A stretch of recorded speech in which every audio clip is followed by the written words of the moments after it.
Well, we are coming back a little early from our Nebraska trip because of the crappy weather. But my Iowa tag opens Friday, and we were doing some scouting, basically just rolling by a bunch of pieces of public, and sure enough, we found a decent-sized group, at least 4 or 5 toms in it, on some pub. So I know we still got a couple days, but it's good to at least see them now. Another good thing is that there's a... Is you going? Yeah. There's a open season right now. I think it's the first season's open right now, so... And there's no trucks around, which is very positive. But man, Iowa, this whole piece is like they had to burn like many acres. Iowa, I don't know, is it game parks, Parks and Wildlife, whatever it is. They do a dang good job kicking our Nebraska butt. Well, morning one, season 2 here in Iowa. Don't have birds roosted or anything. We were here Tuesday scouting and saw birds in this area. Talked to some guys. They filled 2 tags in 24 hours, but I'm sure the birds starting to feel a little more pressure. But we're just gonna hike back in here and hopefully get a couple hundred yards from a gobbling tom. They should be gobbling here in the next 30 minutes, so we're gonna head out.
We left the truck early this morning and climbed all the way back here after hearing a couple gobbles.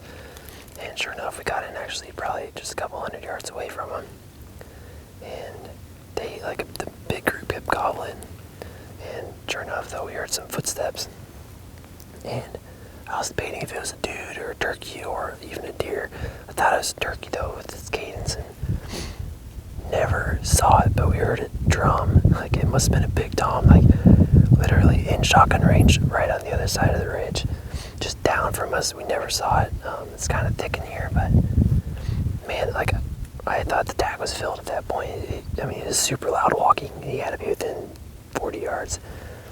But anyway, we have 2 more gobbling. They're really only shot gobbling at like crows and stuff, but we're just gonna get closer. There's a lot of birds around, so hopefully we can make it happen.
back here in Iowa, and we just we got in like right under a tom, and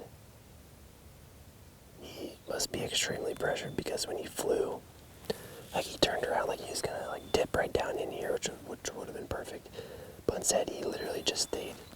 He dismounted and stayed on top of all the trees and just flew out of this entire like little valley here. I mean, we only gave him like 2 or 3 calls because we figured they're pressured, but if he doesn't know we're down here, then what's the point of being here? So we felt like we should at least give him a call, but man, he hated that. Dang.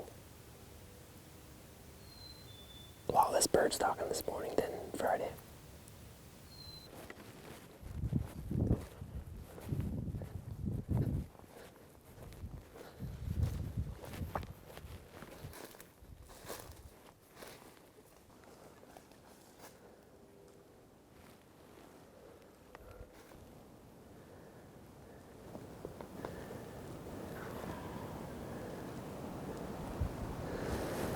The thing is, I think none of those close birds are toms. I feel like the toms are on the other side of the hill or just out of sight.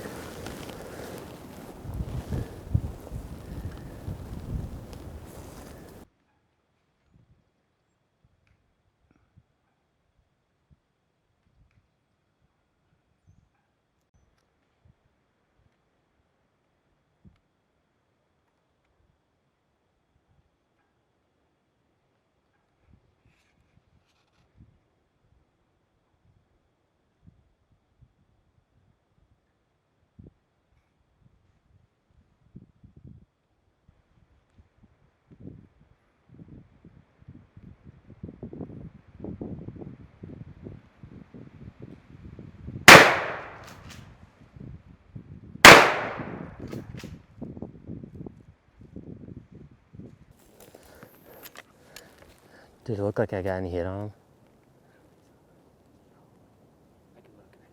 Just too far away. No, there's no way, dude. I didn't miss. I was right on him. I mean, if anything, I was just too far.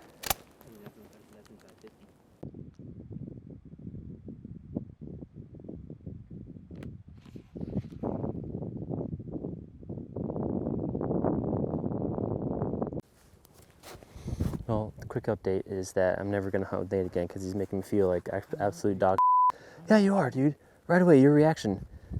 I didn't think I missed it. I didn't think I missed the bird. I thought it was 70 to 80 yard poke, and I was just trying to attempt because they were leaving. No, you're just being negative. You're just like, there's no. I understand, like, the bird's not. The bird's. Yeah, you are being negative. The bird's not dead right here, but I'm like. not being negative. You're choosing to take it that way. You're a good shotgun shot. Nate's opinion is that the bird was 60 yards closer. My thought as I was taking the shot was like, this is 50-50, but they were moving off. Hey, can you just let me talk to the camera? Tom's the best shotgun shot I've ever known in my life. You've missed twice with this gun. See, in my head. I think this choke's like that. In my head. You don't miss. No, dude, I shoot quail with this. So my thing is, why are you missing turkey? I think it's the load. No, in my head. Okay. We need to go. Yeah. Okay, whatever. Well, in my head, I was like, this is a 70, 80 yard poke. There's a 50-50 shot. Okay, so in my head, I'm not counting it as a miss. I'm counting it the same as your arrow hitting a branch. Are you calling that a miss? No, even a 56 yard shot's tough. No, I should be able to. I mean, if I was right on his head, I should have at least slowed him down, which I thought I did that first shot, but. Anyway, we got birds hammering and whatever. All right, I got to jump in here quick. Just a quick editor's note. I cannot believe how much closer that bird looks in the footage than when I took the shot. When I was down on the barrel, like I thought that it was going to be a poke. I definitely missed him. I did miss him, I'll admit. But I did think like when I was on the bird that it was going to be a pretty far shot. But looking at the footage, the bird looks like right on top of me. I don't know why that is, if they had like a different angle or what makes it look so much closer, but I'll admit, bad shot.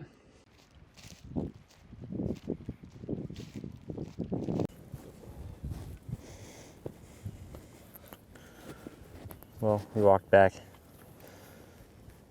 to the truck, and those birds just were hammering, and they just randomly stopped. And then as we were walking towards the truck, we saw 4 birds, and even though we were like completely covered by the berm here, they must have, I don't know, seen a head bob or something. Maybe it was just the truck. I don't know. But they blamed it on me again, so it's my fault. I didn't blame it on you. Yeah. Choosing the bird. No, you said me, so. Nate's still being a d***, if anybody was wondering. But I was like, okay, this is, in my head, I was going 70, 80 yards. Did you think they were getting out of there, or why would they? Yeah, I thought all the jakes were moving off. He was in my one window. They could shoot. So it was either shoot or don't shoot. And in my head, like, no joke, like, this thought wasn't formed after he flew away. My thought was like, he's 70, 80 yards. I'll need to make a perfect shot and I mean, sure, I think with that choke tube and 3.5 inch, I was confident enough. I was confident enough that I could get enough in him with that choke tube and those shells, but. And like my head didn't even register like that. I like missed him, until you were like, you f***ing missed him. I didn't say that. And then all the negative doubt came over me. So I just thought that was a real low blow from my hunting partner. I didn't say that. You're choosing. No, I but said I thought he was in range. That's all I said. And yeah. Joking, oh, that guy. He's on the phone.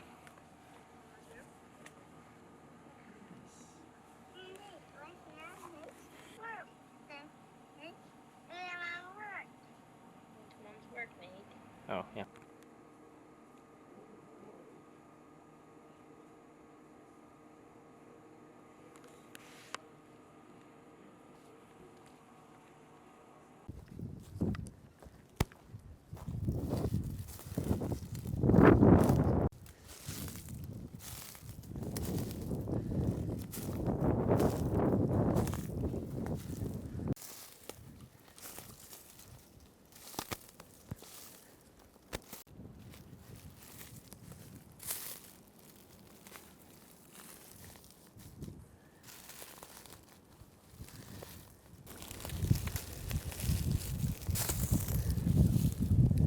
He's right here. I'm gonna take him. He's right here. He's full strut. Can I take him? Nate, can I take him? Can I take him?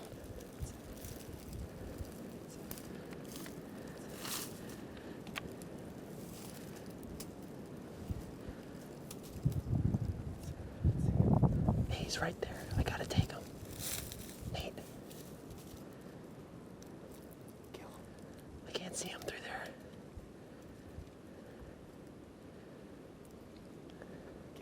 I can't see him through there. It's too thick.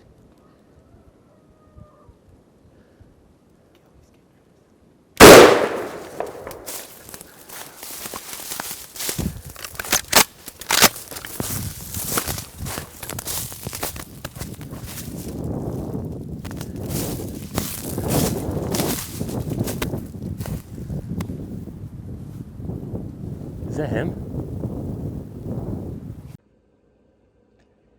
Not a whole lot to say here, but it was just as you could kind of hear, like the classic, I'm gonna shoot him, don't shoot him, don't have him on the camera, I'm gonna shoot him. And then as soon as Nate could see him, and you can actually get a pretty good, like through his angle, you can see his head really well. I couldn't see him at all. Like the bird like disappeared. And then as you could see, the bird like perked up and long necked on us, and then just started bobbing out of there. And that's when I just rushed a shot. I could have maybe waited for a more open shot, but I think in this situation, the camera kept that bird alive, and the bird flopped like he was dead, but never found anything, so he lives.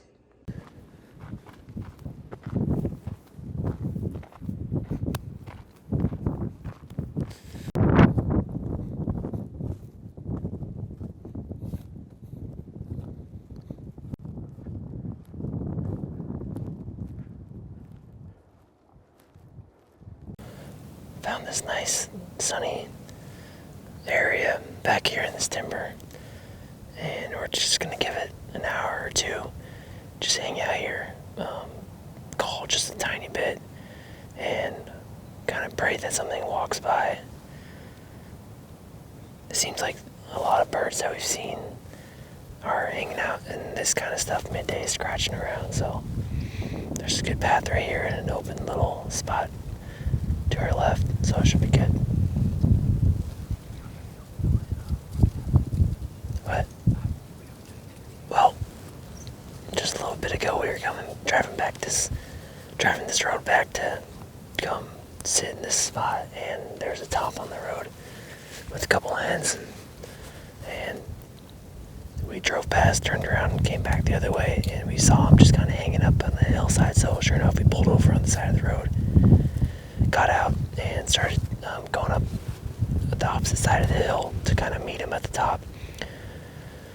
Sure enough, he was like right there on the other side, full strut, didn't see us. He's probably only 25, 30 yards away from me. And the issue was that Nate was behind me a little bit still and couldn't see him. So when I had a super clear opening for a shot, he wasn't on him, so I had to wait. But it was really thick in there, so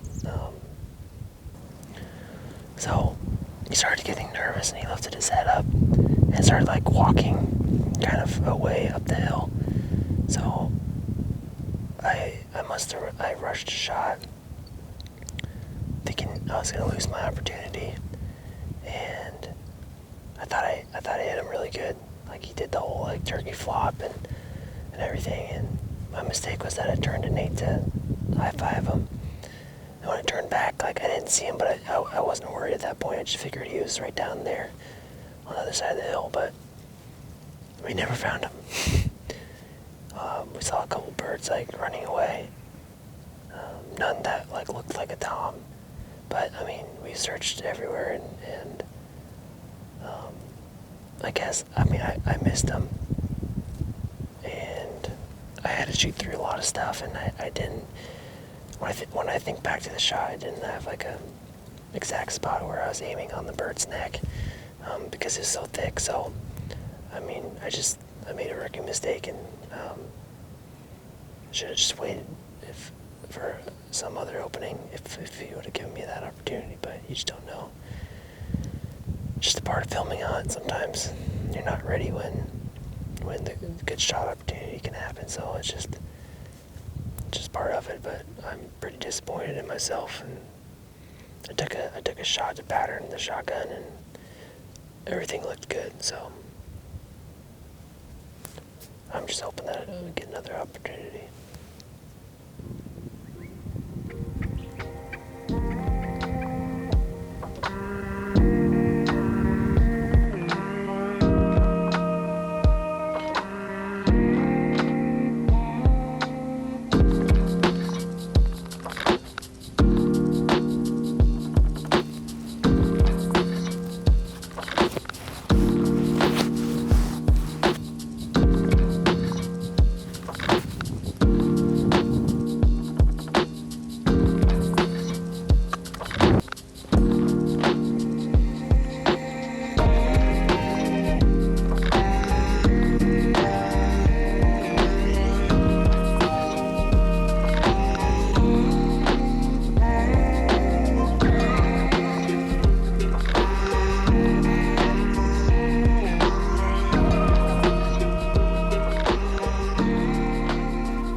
Past 5:30 this evening.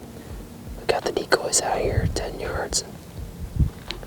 We're just kind of in this bowl where we're hoping some birds come out and get a look at the decoys. We're really hesitant to call just because of the reactions we've seen from birds so far today. It just hasn't been good with calling. It's really strange to not call, but I think we're just going to kind of give it some time to see if there's some natural cobbles or something pokes its head out in this field. We'll see.